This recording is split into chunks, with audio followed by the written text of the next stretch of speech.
do we want them to live here, spend time with us, have their name on under our name of our college and the seal of approval, grant them a degree, and have them represent us for the rest of their life. So the three places where your personality is studied, where it shines, and where they're looking for proof of personality on your application. The first one is the essay.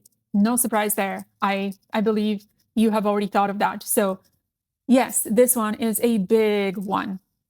Your personal statement and your supplemental essays are the one place, I would say the main place in the entire application where you're getting a chance to explain and to perform and to be and to showcase who you truly are. This is where the committee gets to see and hear your actual voice, and they put you through the scanner. This is where a generic essay could really cost you the most. And if you are specific, if you're honest, and if you are authentic, you can really earn their trust and you can do the most out of this opportunity to apply. So the second one is the recommendation letters. Just imagine if you're bragging so much and you're putting 10 activities and you're adding also your resume, and then none of these two, or maybe even three, depending on the school you're applying to, recommenders can actually say the same thing that you're bragging about. You're saying this is your passion.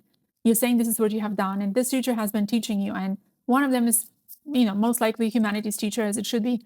And the other one is a STEM teacher, as it should be, unless, they have refused or something has happened and now you're looking for the robotics club or the maybe computer science principal's teacher or whoever is the next from the STEM in the list for you.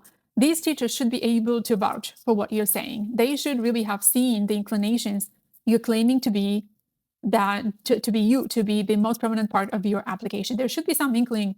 If you're going for business, entrepreneurship, economics, or if you're going for computer science, this should be very clear, not just from what you're saying, but from what they have observed about you. And are they ready to vouch and support your story? That's really, really important. So forging these relationships with teachers is so important, but also finding the right teacher to write your letter of recommendation and not doing it the last minute. Be careful. Many schools have these restrictions of when you can ask the teachers, how many of them you can ask.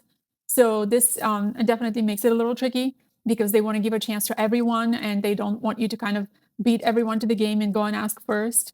For whatever reason, they have instituted these rules that you have to follow. You can only ask in August. You can only approach 2 teachers. I don't know, whatever your rules are at your school. Find out early. When you're a junior, you should know all this.